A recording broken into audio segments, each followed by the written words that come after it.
All you need for this little workout is something non-stretchy. A yoga strap or just a tea towel will do, or a belt.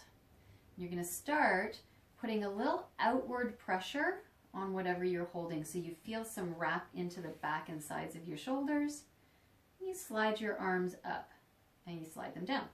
But to make the most of this as a shoulder movement, you want to ensure that your ribs and your spine aren't going along for the ride. So you're keeping a sense of the connection of the tips of your ribs towards the top of your hips, and you slide up and down there.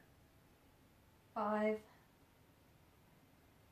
4, maintaining that little outward pressure. 3, 2, last one, and then hold this upward position.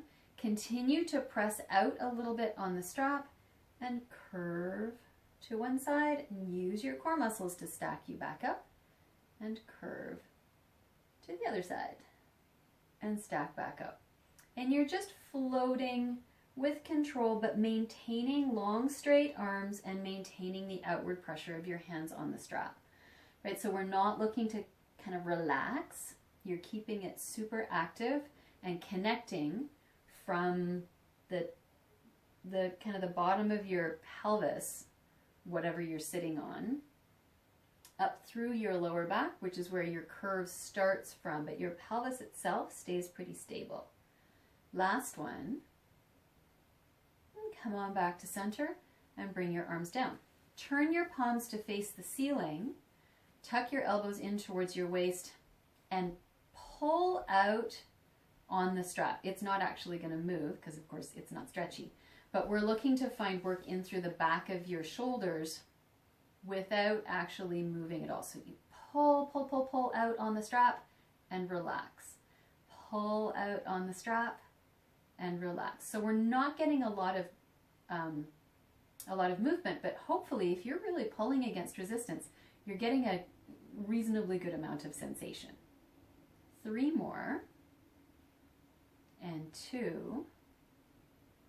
Last one, and then lose the strap, and now you are actually going to get some movement. So you're going to make fists, and you're going to press your forearms back towards the wall behind you. And again, to really focus this as a shoulder movement, which is incredibly helpful given all the time we're spending on computers these days, you want to make sure that, same as before, your torso isn't going along for the ride. Your shoulder blades aren't pulling together. Your shoulder blades are staying really stable. So if you're going all the way back here and you're like, haha, I am totally rocking this motion, you might be moving your shoulder blades back and forth, and you want to keep them pretty strong and stable and fixed. And now you're going to press out, you're going to keep your fists in place, and you're going to push your fists out to the side and pull back in, and press out to the side and pull back in. And you really imagine that you have 50-pound weights in each hand. This isn't just flop. You really want to push and pull back in. Unless you know that you tend to be a really tight, stiff person to begin with, then you might want to find this as a somewhat more fluid motion.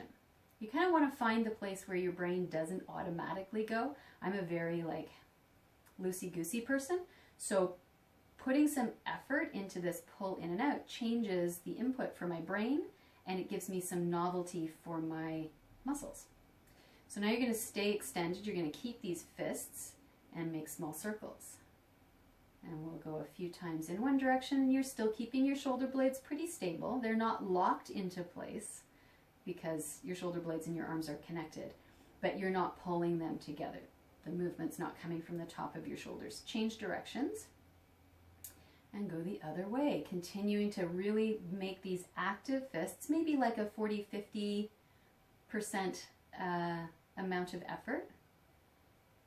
And 5, 4, 3, 2, 1. And then relax your arms. And we're going to go back into a lateral flexion, but this time you're going to come down onto the floor in a Z position. Plant your hand onto the floor. Keep a nice sense of weight through your pelvis. Slide your other arm up and then curve so you're staying strong and straight through your forearm. You're reaching your butt down towards the ground and you're lifting your ribs up towards the ceiling. And you can put your head wherever it feels good and comfortable. And then you slide back up. And then either just reach this arm up towards the ceiling, or you can add a side flex the other way. For some people, this is just too tight and too uncomfortable, so you can just work on your shoulder mobility.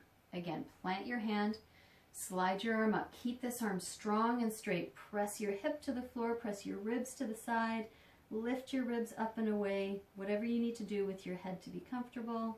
Slide up, bring up your arm, and then either hold here or add a little flexion. One more time. Plant, lift, reach into your curve, strong and stable through the whole supported length of your arm. Come on up and lift, adding the side flexion if that makes sense for you. Bring your arm down, change over, same thing, other side. So you meet your foot up with your knee, your other foot is behind you, hand comes to the floor, lift, and then press your hip down, lengthen through your top waist, lengthen through your top ribs, strong and stable, reaching your arm down away from your ear. Come on up, lift, and add a little side flex.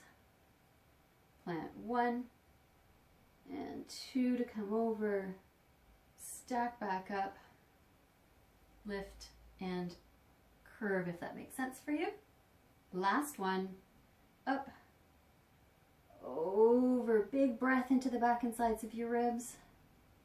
Come on up, lift your arm and just hold that or add a curve. And then stack all the way back up. Shake out your legs and enjoy the rest of your day, hopefully with your shoulders feeling a little bit more mobile and your neck a little happier than it was before.